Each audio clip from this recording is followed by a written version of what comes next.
የሶስት ጓደኛሞች ታሪክ ልንገራችሁ። ሶስት ጓደኛሞች መንገድ እየተጓዙ አንደኛው ሶስቱም ጓደኛሞች የአንድ እንስሳ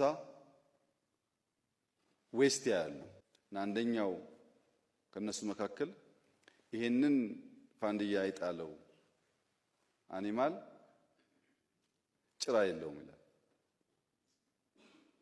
ጀስቲፋይ አላደረገም፣ ግን ጭራ የለውም ይላል። ትንሽ እንደተጓዙ ሁለተኛው ጓደኛው ደግሞ አንድ ዛፍ ስር አርፈው ተቀምጠው ሳለ ዛፉን ብቻ አስተውሎ በዚህ ያለፈው የአኒማል አንድ አይን የለውም ይላል። ትንሽ ሲጓዙ ሶስተኛው ሰው ደግሞ ጓደኛቸው ያ በዚህ ያለፈው አኒማል ከፍተኛ ክብደት ያለው ሸክም ተሸክሟል ይላል።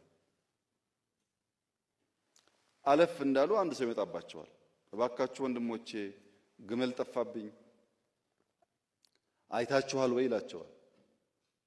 እና የመጀመሪያው ግመልህ ጭራው ቆራጣ ነው ይለዋል። አዎ ይላል የጠፋበት ሰው።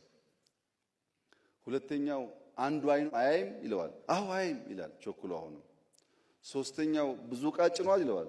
አዎ ከባድ ዕቃ ጭኗል ይላል። ሶስቱም ባንዳፍ አላየነውም አለ። ሌቦች ግመሌን ደብቃችኋል አምጡ፣ ጭራ እንደሌለው አንድ አይን እንደሌለው ዕቃ መሸከሙን ሳታዩ እንዴት መናገር ትችላላችሁ? ሌቦች ናችሁ ብሎ ይጨቃጨቃሉ፣ ይካሰሳሉ፣ ፍርድ ቤት ይሄዳሉ። ፍርድ ቤት ሄዶ ያስረዳል። ሰውየው ጠፋበት፣ አደክሞኝ ነበር፣ በረሃ ውስጥ ነው፣ ሸለብ አደረገኝ እንቅልፌን፣ ስነሳ ግመሌ የለም። ግመሌን ፍለጋ ሲሄድ ሶስት ጓደኛሞች አገኘኋቸው። ሶስቱን ስጠይቃቸው አንዱ ጭራ የለውም አለኝ፣ አንዱ አንድ አይኑ አይሰራም አለኝ፣ አንደኛው ደግሞ ይሄ ሳይሆን ደጋግመህ ትገላለህ። የምንጽፍና የምንናገር ሰዎች ዛሬም ብቻ ሳይሆን ነገ እንደምናጠፋ አስበን ኃላፊነት ተሰምቶን ቢሆን ጥሩ ነው። የኛ መሰረታዊ ችግር ሶስት ነው። አንደኛው አዎንታዊ መረጃ ፖዚቲቭ የሚባል ኢንፎርሜሽን ራዲየት አይደረግም። አዎንታዊ መረጃዎች አይሰራጩም። አዎንታዊ መረጃ ሳይሰራጭ ሲቀር ደግሞ ሰውን ዲፕ ዳውን ኢንስፓየር የማድረግ አቅሙ እየቀነሰ ይሄዳል። ሁለተኛው ሚስ ኢንፎርም እናደርጋለን። መረጃው ከሚለው ውጪ አሳስተን እንዘግባለን። ሶስተኛው በሬ የወለደ ነው። ምንም የሌለ ነገር ዲስኢንፎርም እናደርጋለን።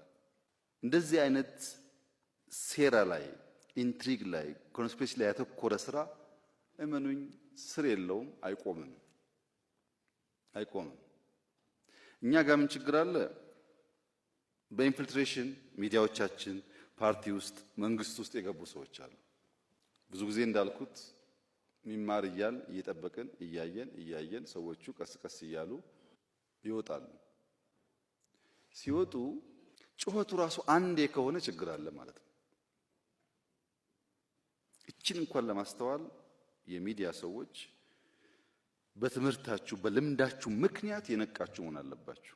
አንድ ሰው ምን እንደሰራ ሳታውቁ ቢሮውን ሳያጸዳ ዛፍ ሳይተክል ሰፈሩ ላይ አንድ ሰራተኛ ዳሃ ያለች እሱ ጋር ገንዘብ አዋጥቶ ሳያግዛት ዝም ብሎ መጥቶ እናንተ ጋር በዩቲዩብ መልአክ ሲጫወት የት ሰራ?